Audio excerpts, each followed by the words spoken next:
ಕಿಡಿಗೇಡಿಗಳ ಗುಂಪೊಂದು ರೈತ ಬೆಳೆದಿದ್ದಂತ ಹತ್ತಿ ಬೆಳೆಯನ್ನ ನಾಶ ಮಾಡಿ ಅಟ್ಟಹಾಸ ಮೆರೆದಿರುವ ಘಟನೆ ಈಗ ರಾಯಚೂರಿನಲ್ಲಿ ಸಂಭವಿಸಿದೆ. ರಾಯಚೂರಿನಲ್ಲಿ ಕಿಡಿಗೇಡಿಗಳ ಅಟ್ಟಹಾಸಕ್ಕೆ ಹತ್ತಿ ಬೆಳೆ ನಾಶ.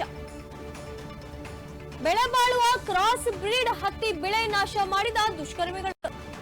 ರಾಯಚೂರಿನ ಲಿಂಗಸಗೂರು ತಾಲೂಕಿನ ಕನಸಾವಿ ಗ್ರಾಮದಲ್ಲಿ ಘಟನೆ.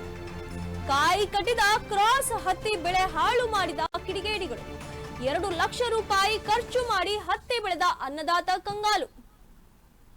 ರಾತ್ರಿ ಕೊಡಲಿಯಿಂದ ಕಡಿದು ಹತ್ತಿ ಬೆಳೆ ನಾಶ ಮಾಡಿ ಎಸ್ಕೇಪ್. 1 ಎಕರೆಯಲ್ಲಿ ಬೆಳೆದಿದ್ದ ಕನಸಾವಿ ಗ್ರಾಮದ ಬಸಮ್ಮ ಕಂಬಳಿ. ಹಾನಿಯಾದ ಜಮೀನಿಗೆ ಪೊಲೀಸರು ಭೇಟಿ ನೀಡಿ ಪರಿಶೀಲನೆ ನಡೆಸಿದ್ದಾರೆ. ರಾಯಚೂರಿನಲ್ಲಿ ಕಿಡಿಗೇಡಿಗಳ ಗುಂಪೊಂದು ರಾತ್ರೋರಾತ್ರಿ ರೈತ ಬೆಳೆದಿದ್ದಂತಹ ಹತ್ತಿ ಬೆಳೆಯನ್ನ ನಾಶ ಮಾಡಿವೆ.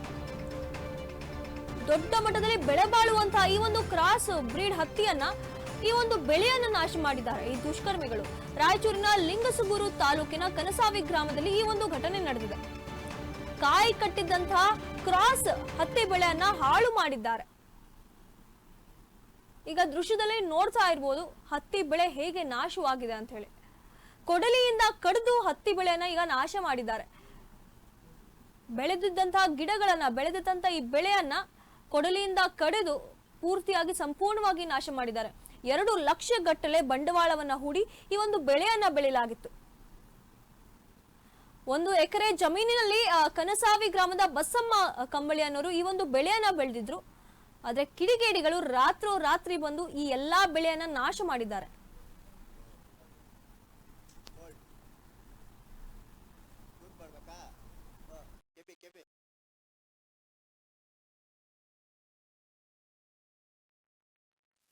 ಏನಾಯ್ತಪ್ಪ ರಮೇಶ್?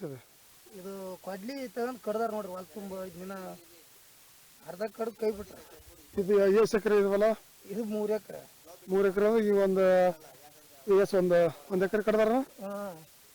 ನಾವು ಕಾಯೋದಾಗುತ್ತೆ ಮತ್ತೆ ಗೌಡ ಎಷ್ಟು ಕಾಯನ್ರಿ ದಿವಸ 8 ಗಂಟೆ ತನಕ ಇರ್ತಾನ.